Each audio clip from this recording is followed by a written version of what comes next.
you both independent on each other, or you are dependent on each other?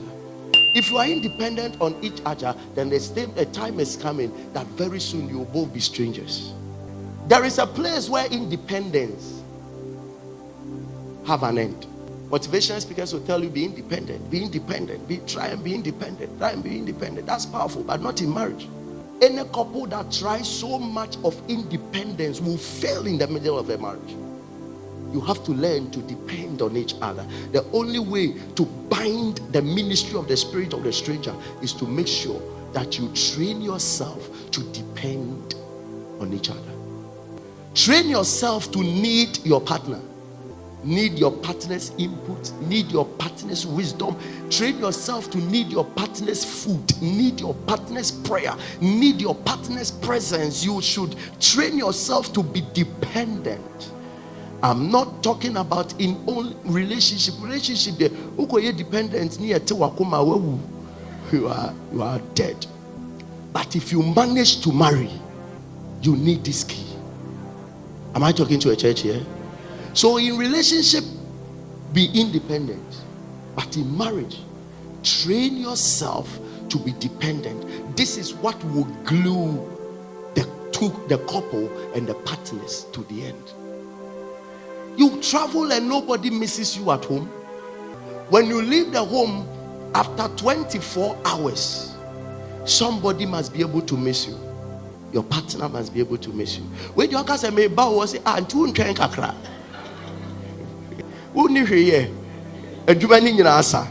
These are things that I am telling you. It may look very simple, but miss it and you will never enjoy your marriage. Sometimes let your partner intentionally feed you.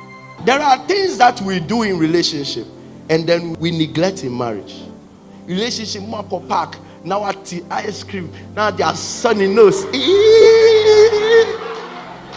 Then what jambi? No, so bien and 90 degrees. Fashion with the same and what you are doing in the relationship is that you are building dependence. But sometimes you get into the marriage, and the truth of the matter is that sometimes you get into marriage and you find ice cream is bangu and okro. So you'll be tempted not to try certain things. It is ice cream you can.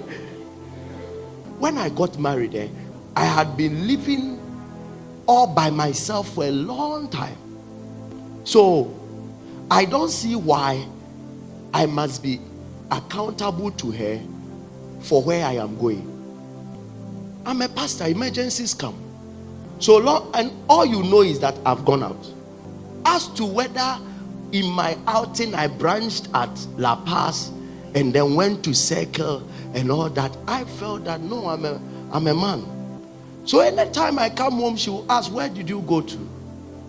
I say, "I went to La Paz." And you were going and you didn't tell me. So if somebody had called me and told me, "Where are you?" and I will say, "You are in the office," and then you are that, I say, whether I'm there or not, I don't care. I don't see why it's a problem, because I don't move alone. I'm always with the pastor. And he will tell me, it's not about trust or whatever it is, but I must know where you are. And it didn't take her 1 month to change me. No. She will complain. I'll go and come and tell her today I went here and here and here. He said, "And you didn't tell me." He said, "I forgot." It continued for a long time. That was when I realized she was teaching me the ability to make sure that I am accountable to her, until each one of us will have come to that place of accounting to everybody whatever is happening. If you don't build dependence, you will get to a place of living as strangers. There are things that you must intentionally build to a point that you depend on each other. If you are the man, you should position yourself in a way that in your absence, your wife is not comfortable. And the wife too must position herself in a way that in her absence, there are things that the man will not be able to do for himself. So when your partner is not around, what are the things that you know these things are uncomfortable for me. I can't do for myself. Bemane sorry akobo ne board here. Wow. We're training meko. Nwedi. Oba ne bang. Nonso akoye ne jollof. Nwedi. Everybody is depending on himself. At a point in time, that marriage will not stand. You are making decisions, you make it all by yourself. You are spending your money all by yourself.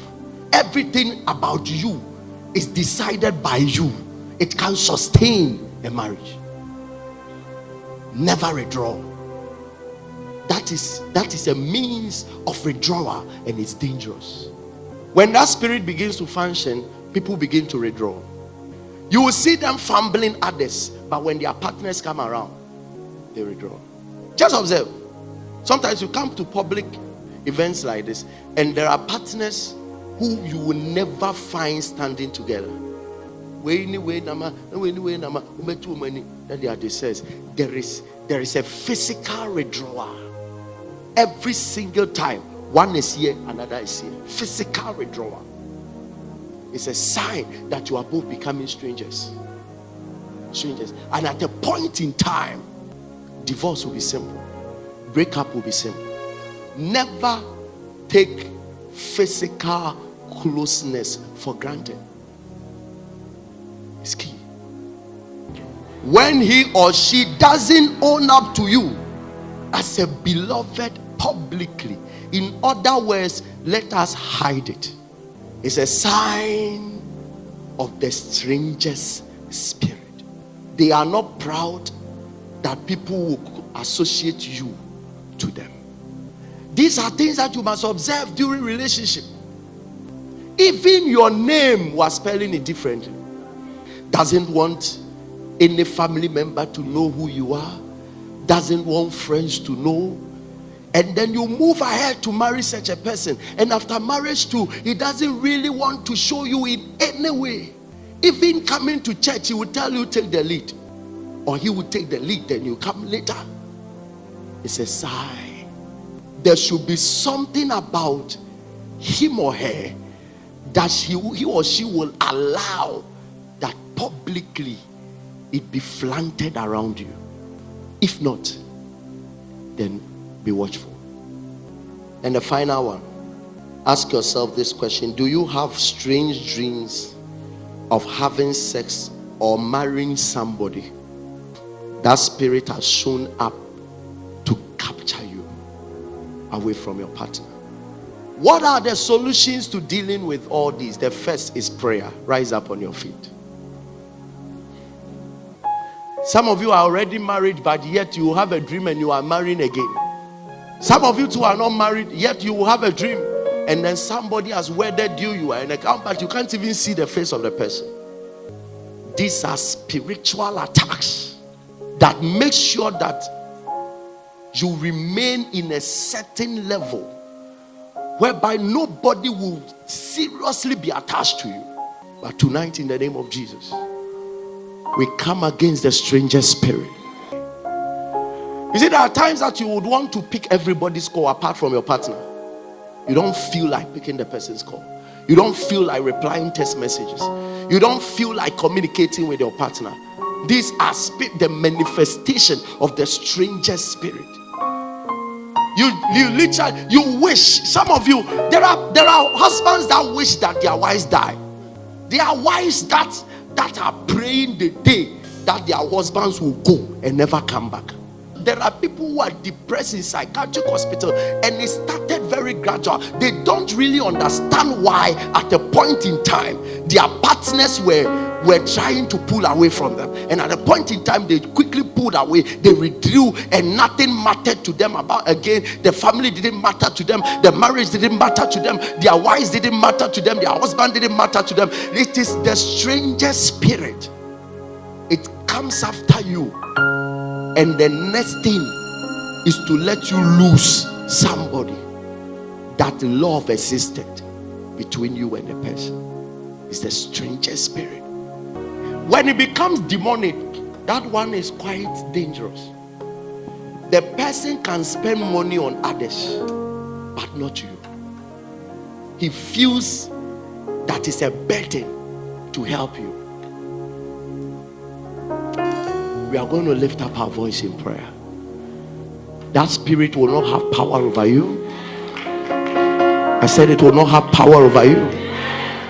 It is the same spirit that makes couples live together happily. Then one travel, by the time he comes back, then he doesn't want to see the face of the other. It's the spirit of the stranger. You start life very beautiful, then suddenly everything turns on. The spirit of a stranger. The very person that you think you are living your whole life with, suddenly he sends you a text message. I have moved on. I have found somebody else. But it doesn't just happen. It starts with the spirit, the stranger spirit. A voice that keeps telling them that you don't belong in this relationship. You don't belong to this marriage. Everybody goes through it. You don't belong. When that voice becomes too loud, that is when a married man begins to pursue and chase young people, because something is telling him you don't belong here. Shout this loud and clear. I rise against the stranger spirit pursuing my marital destiny. As I clap and pray, lift up your hands. Lift up your hands. This is the spirit that makes somebody propose to you, and the next thing you won't find the person again. Because the moment he proposes to you, the voice goes and says you don't belong to this person. Shout this loud and clear. Say, you spirit of the stranger's atmosphere. As I clap my hands in prayer, you are bound in the name of Jesus. Clap your hands and begin to pray.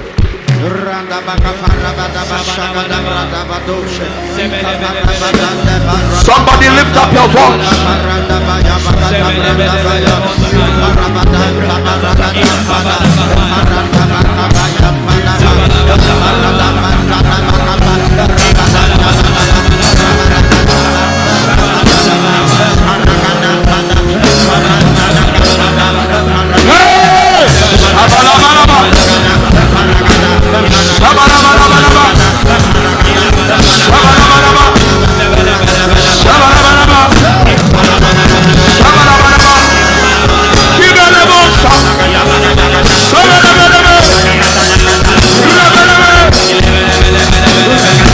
Somebody break out, break out, break out, break out, break out, break out, break out.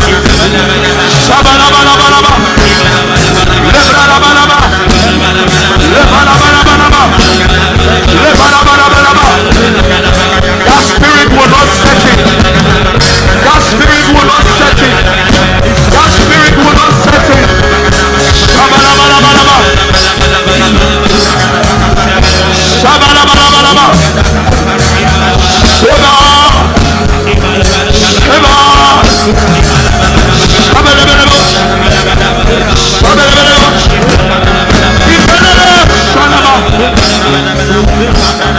the devil is a liar.